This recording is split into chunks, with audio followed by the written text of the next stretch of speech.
Apa kabar pemirsa? Kita berjumpa lagi dalam Warta Parlemen, informasi aktual seputar parlemen bersama saya, Meni Nugroho.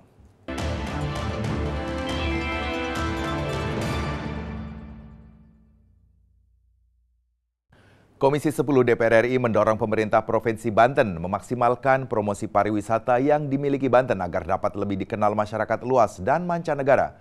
Banten memiliki kekayaan alam yang beragam, bahkan sudah ada kawasan ekonomi khusus yang ditetapkan pemerintah. Ditemui dalam rangkaian kunjungan kerja ke Provinsi Banten baru-baru ini, usai pertemuan tim Komisi 10 dengan Gubernur Banten, Bupati Tenggerang, dan PLT Wali Kota Cilegon beserta jajaran SKPD. Ketua Tim Kunjungan Kerja Komisi 10 DPR Ferdiansah mengatakan, promosi pariwisata Provinsi Banten belum maksimal. Terbukti masih belum dimilikinya kalender event acara yang dapat menarik wisatawan mancanegara maupun domestik. Ferdiansah mendorong pemerintah daerah Banten untuk mengoptimalkan potensi pariwisata Banten, di mana salah satu destinasi wisata Tanjung Lesung masuk dalam kawasan ekonomi khusus.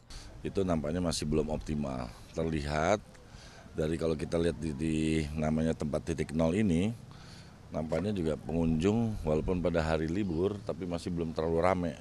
Kami menganggap ini ya tidak dikelola, belum terlalu optimal.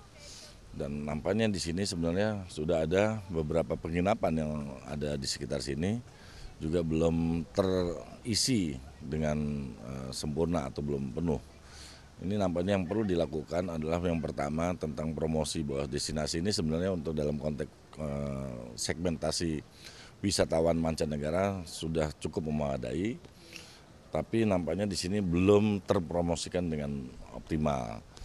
Anggota Komisi 10 DPR Nur Rozi mengharapkan agar Banten dapat memperbaiki infrastruktur menuju destinasi wisata unggulannya, agar akses menuju destinasi wisata mudah dijangkau.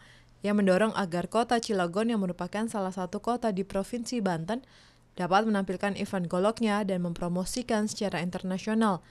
Mengingat Provinsi Banten terkenal dengan istilah wilayah jawara. Lihat, syarat lain lagi potensi sudah ada, tinggal regulasinya. Regulasi berupa perda dan pergub, saya tadi kurang dapat penjelasan sudah ada apa belum.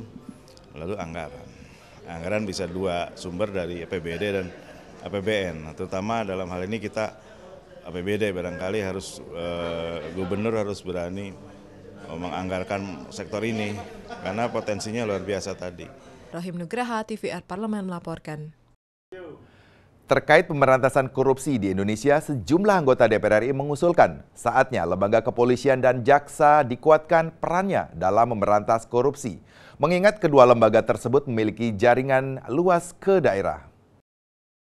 Ditemui usai diskusi dialektika demokrasi di Media Center DPR RI Senayan Jakarta baru-baru ini, Wakil Ketua DPR Fahri Hamzah menilai sudah waktunya lembaga ad hoc seperti KPK dihilangkan dalam memberantas korupsi dan menggantikannya dengan lembaga yang lebih kuat secara konstitusi, yakni kepolisian dan kejaksaan. Untuk itu Fahri sangat mendukung dibentuknya Detasemen Khusus Anti Korupsi yang melibatkan lembaga kepolisian dan kejaksaan. Hanya dengan seperti itu penegakan hukum bagi pelaku korupsi di Indonesia terpola dan tersistematis sesuai amanat konstitusi di Republik ini. Jadi polisi kita ini harus diapresiasi. Dan kalau sekedar untuk memberantas korupsi, jago udah. Kasih aja ke kepolisian. Dia cuma perlu punya unit saja. Ya kan? Dan saya usulkan unit itu jangan terlalu berbeda dengan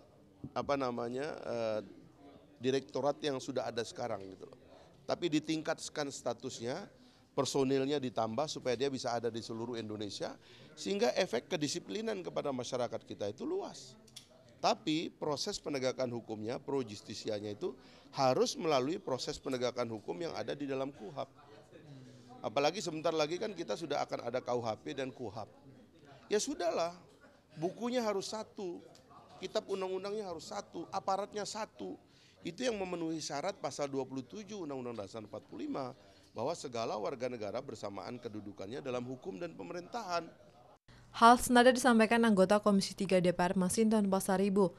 Menurut Masinton, lembaga KPK saat ini sudah melebihi batas kewenangannya. KPK telah menganggap dirinya sebagai lembaga yang paling hebat dan paling benar, sehingga tidak memberikan ruang lembaga lain yang mengawasinya. Masinton juga mengatakan KPK seolah-olah tidak percaya lagi dengan sistem yang dibangun oleh negara melalui undang-undang. KPK saat ini telah melakukan perkembangan konstitusi.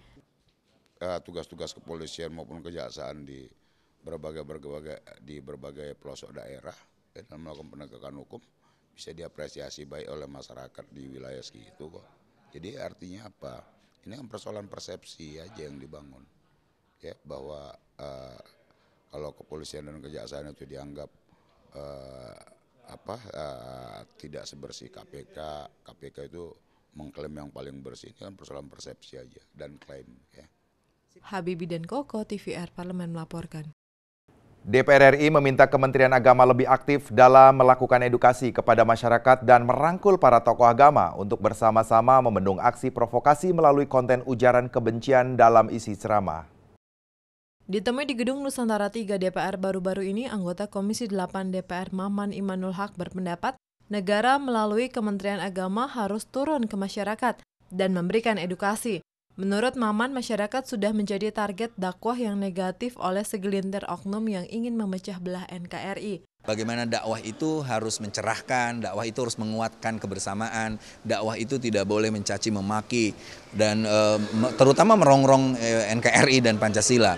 Itu sudah baik sebenarnya. Cuma persoalannya, apakah itu sudah dikomunikasikan di tengah masyarakat dan para penceramah lewat ormas atau belum? Maman juga menghimbau para pelaku dakwah agar tidak menjadikan dakwah sebagai komoditas politik, sehingga dakwah yang dilakukan benar-benar dapat mencerdaskan masyarakat dan terhindar dari perpecahan. Menurut Maman, seorang penceramah yang berdakwah dengan tulus justru akan menghindari perpecahan dan memupuk kesatuan dan persatuan antar umat beragama. Itu saya datangin penceramah yang akan menyerang musuh politik saya. Nah, disinilah ada kecerdasan para penceramah agar tidak masuk kepada wilayah menjadi komoditas politik, tidak menjadi orang yang menyuarakan kebencian pada orang lain dan dia dijadikan alat. Seorang dai yang tulus kepada Allah itu dia selalu mengajak kepada kebaikan, menguatkan persatuan, dan itu penting menurut saya. Dan sekali lagi kembali kepada hukum nanti. Aparat harus bertindak tegas, siapapun dia dari ormas manapun, kalau ternyata menebar kebencian tangkap aja. Panji dan Samsul, TVR Parlemen melaporkan. Demikian Warta Parlemen kali ini, sampai jumpa pada Warta Parlemen berikutnya. Terima kasih atas perhatian Anda. Wassalam.